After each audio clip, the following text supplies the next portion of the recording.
How much will GTA 6 cost? Will it land at $70, push to $80, or break the barrier with a full $100? For over a year, the community has been locked in a heated debate trying to predict Rockstar's next move. And with Rockstar staying tight-lipped while taking another year to polish the game, the speculation has only grown louder. In this video, we break down everything: the analysts, the developers, the leakers, the actors, the CEO, and of course the fans themselves. A full year of back and forth distilled into one clear picture. So stick around till the end because we will piece together what the final pricing structure for GTA 6 might actually look like.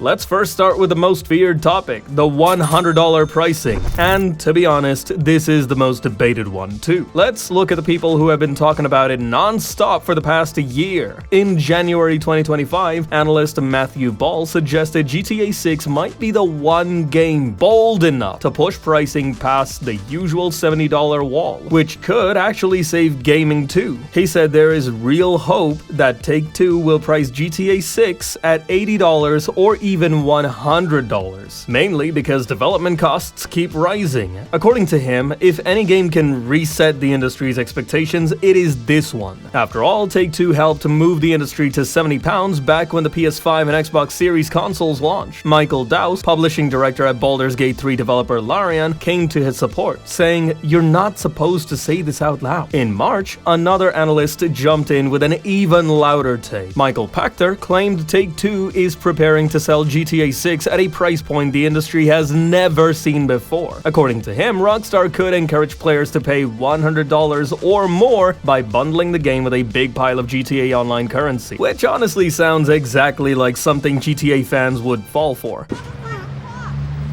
My back! Fast forward to August, and a new prediction supported the $100 idea with even bigger numbers. Analyst Louise Wooldridge said GTA 6 is probably the most anticipated game of all time, and expects it to be one of the most expensive ever made. Pachter went further, saying, "I expect a 100 price point for this game." An estimated Rockstar spent more than $1.5 billion developing it. He also predicted it will earn $10 billion over its lifetime and another $500 million each year from GTA Online. It wasn't only analysts jumping into the debate. Some game developers joined in too. And yes, they came straight from a franchise often called a GTA clone or rival. Chris Stockman, the design director of the original Saints Row, told Esports Insider he hopes Rockstar charges $100 for GTA 6. According to him, it is the only game on the planet that can get away with it. Stockman argued that not all games are created equal, and in his view, the scope of GTA 6 justifies the higher cost. Another former Saints Row developer backed him up. Clint Ourso, who served as a project manager on the series, told GameSpot he thinks Rockstar could easily justify the price. He said, "GTA is absolutely worth even $100, pointing out that development costs have risen and Rockstar does not rely on constant nickel-and-dime tactics." And lastly, even an actor from GTA 5 chimed in. Jay Kleitz, who played Lester, told The Escapist he believes GTA 6 could justify a $100 price tag because of how much content Rockstar usually packs in. He said, "You're almost buying multiple games when you buy the one," noting how long these games take to make and how many extra versions follow afterward. To be fair, he was asked a rhetorical question, so this answer was expected. Some fans joked that we might have gotten a different response if the interview had gone to Paywall instead of Lester. "This is your operation, your payday. I am the grease in the wheel, the elastic in the underwear, the caviar in the tin." Now let's calm down a bit and talk about a more reasonable $80 price point. Analyst Michael Ball did say an $80 to $100 range would be perfect, according to him. And if we look at the gaming industry overall, it seems publishers are really trying to break past the $70 ceiling. Nintendo took the lead by announcing its first $80 game, Mario Kart World. They got a lot of slack for it, but it is Nintendo, and they know their games sell whether people complain or not. Another game that attempted the $80 jump was was The Outer Worlds 2 from Xbox Game Studios. That one did not go well. Only a few weeks later, the price dropped back to $70, and players received $10 refunds for their pre-order. It probably means pre-order numbers were not great, so they had to pull back fast. What it shows is that publishers are really testing the waters for $80, even if the water feels a little cold every time they dip their toes in. Surprisingly though, EA of all companies pushed back against the $80 idea. During an earnings call, CEO Andrew Wilson said, "We're not looking to make any changes on pricing at this stage." He explained that EA already uses a fairly broad pricing scheme, ranging from free-to-play titles to deluxe edition, which lets them offer players the greatest games without changing the base price. We can only hope Strauss Zelnick follows this approach too, but we will take a look at his comments in a minute. Before that, let's have a look at the lowest tier, which is $70. This is the tier most people might be interested in, and surprisingly, we have an analyst supporting this. Media Research reviewed real consumer data and found that a $100 price tag would actually make Rockstar less money, not more. Their nationally represented survey of more than 2,000 US consumers shows 69.99 generates the maximum revenue. Perry Gresham said a $100 price point would actually leave money on the table, because the lost sales would outweigh the extra money from the people who still buy it. Their numbers show 60% of interested players would buy the game at $69.99, but only 35% would do the same at $99.99. And while superfans are more willing to spend, the difference is not big enough to offset the wider drop in sales. They estimate that launching at the optimal price would result in about 8.6% of US adults buying GTA 6, which comes out to 22.9 million copies and around $1.6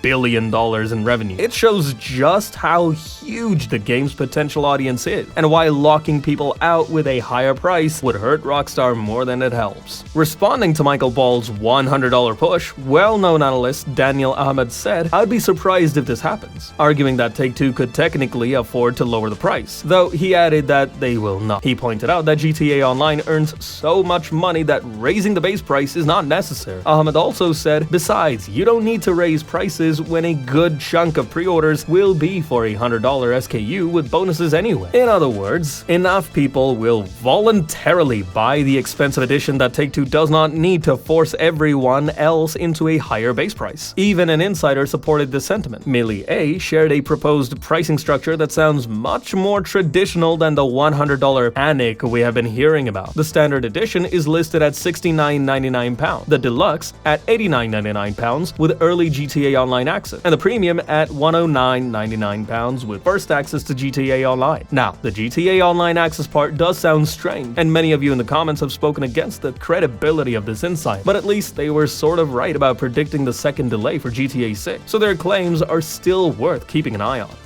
Looking at all of this, Rockstar's parent company, Take-Two Interactive, finally faced a big question about GTA 6's pricing, and in classic Zelnick fashion, he dodged it. He said the announcement will come from Rockstar in due time, then went straight into his usual message about value. According to him, "Our goal always is to deliver more value than what we charge," and he pointed out that Take-Two has used variable pricing for years. He explained that the industry usually launches games at a premium price, sometimes with special editions, and then lowers the price later to grow the audience. He said Take-Two follows the same approach and focuses on making sure players feel they paid a fair price. So for now, Zelnick is keeping things vague, which has basically become his signature move.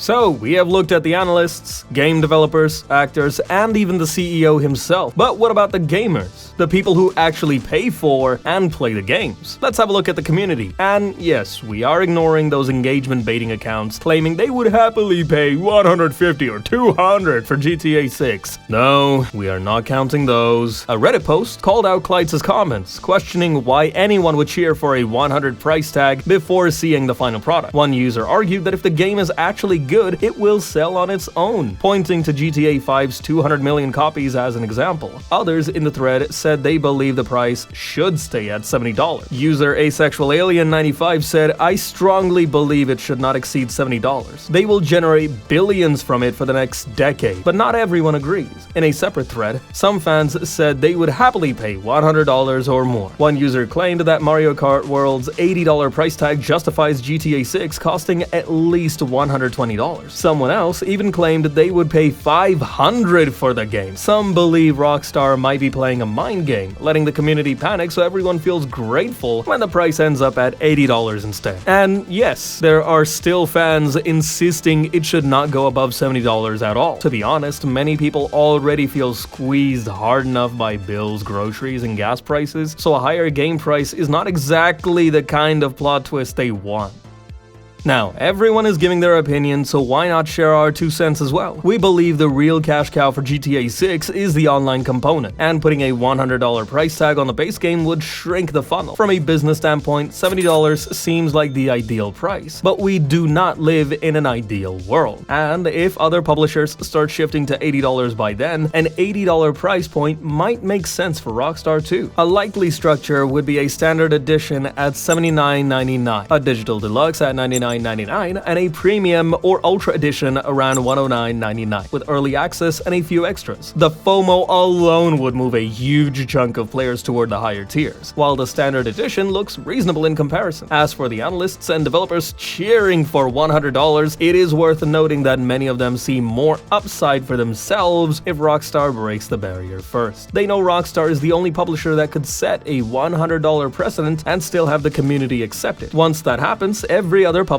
can price their own games at $80 and make it look like a bargain next to GTA 6. Let me know your price prediction in the comments because the community has been split for a full year, and I want to see which camp you are in. The one thing everyone agrees on is that the discussion will not stop until Rockstar officially announces the price, and judging by how Rockstar handles reveals, the community might be arguing about this right up until the pre-order page goes live. Though it is interesting to see what the other co-founder of Rockstar Games, Dan Houser, is cooking at his new company. To know more about the new games from Absurd Ventures, check out the video on the left and watch the one on the right to learn why GTA 6 will not be releasing on PC the same day as consoles. Make sure to give this one a thumbs up and subscribe to GTA Gossip for more GTA content. Till then, peace out.